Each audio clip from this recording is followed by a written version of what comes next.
Within hours of the NCRT's decision to remove a chapter on the Mughals from the history textbooks of class 12 students, noted historians of the country issued a statement denouncing the deletions. The selective dropping of chapters which do not fit into the ideological orientation of the present dispensation exposes the partisan agenda of the regime, says Romila Thapar.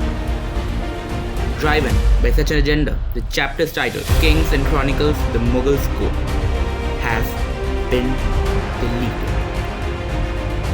In the medieval times, the Mughal and the Vijayanagar empires were two of the most important empires. In the revised edition, while the chapter on the Mughals has been deleted, the chapter on the Vijayanagar Empire has been retained. It's hard to understand the history of modern India without the contribution of the Mughals, who include Akbar, Jahangir, Shah Jahan, Aurangzeb, who were born in India and buried here. None of them ever left the country, not even to go on a pilgrimage to Mecca. Asked the question Sayyid Ali Nadeem Rizavi, a secretary of Indian History Congress. From legal system to legal jargon, we owe to the Mughal and Turkish Sultanate before them.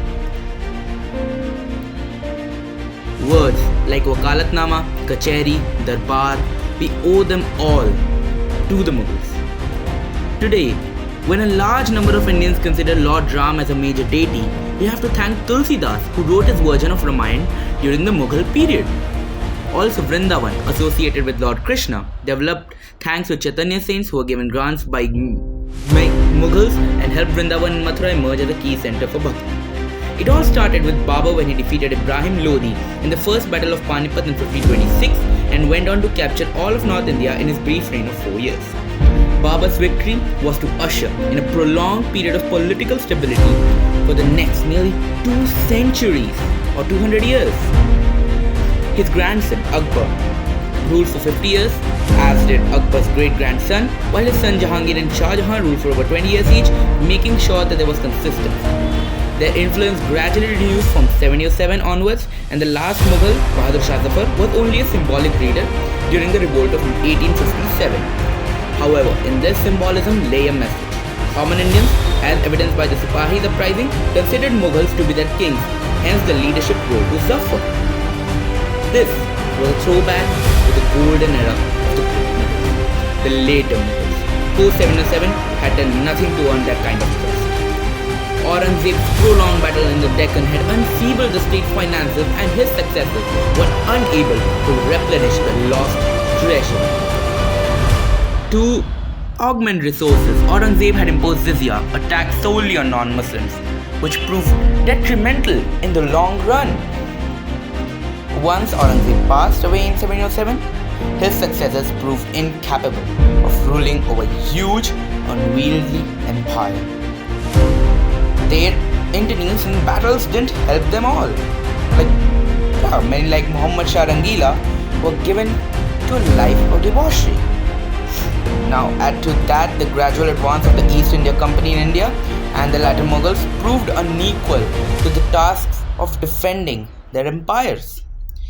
It all came to a sad end with the banishment of Zafar to Rangoon after the revolt of 1857. Now, how did it all begin? How did the Mughals came into India? It started promising. A descendant of Timur and Genghis Khan, Babur knew Turkish and Persian, started the practice of chronicling the events and noting down his impressions of the landscape and the artists he met. He thus ordered a unique document, Baburnama, originally in Turkish, which was later translated into Persian.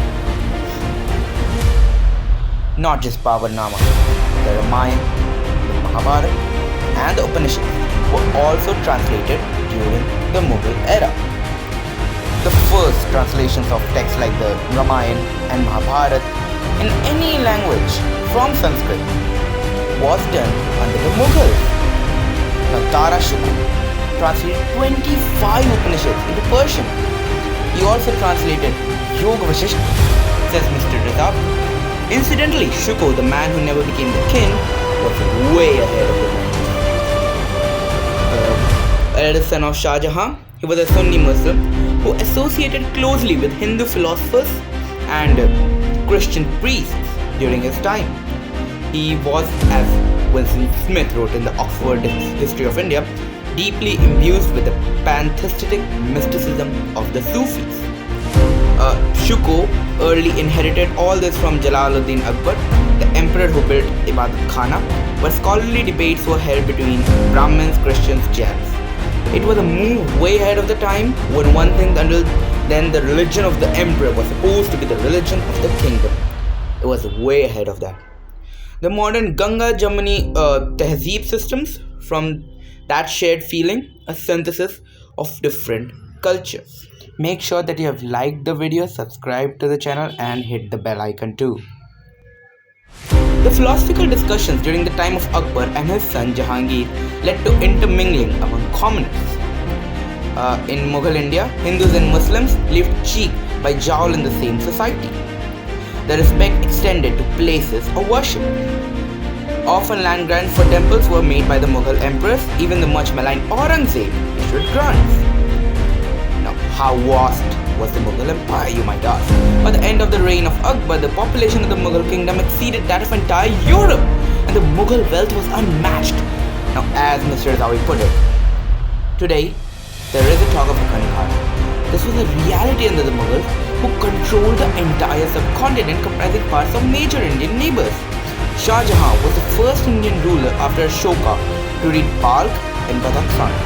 There was no mightier empire in the world. The richness was owed substantially to the Rajputs, who were sharers of power from the time of Akbar, who defeated Rana Pratap in the Battle of Haldighati. Most Mughal rulers after Jahangir were born to Rajput women. As a result, within the family, Hindu was the language of communication. Aurangzeb, incidentally, conversed in Hindi and composed in Brajbhasha, neither in their language. Today, when a hue and cry is raised in Muslim and acts a Hindu video in cinema, it's important to remember that during the time of Mughals, Hindu wrote in Persian, Persian wrote in Hindu. It was a time of synthesis. So, make sure you enjoyed the video. Let me know it. Bye.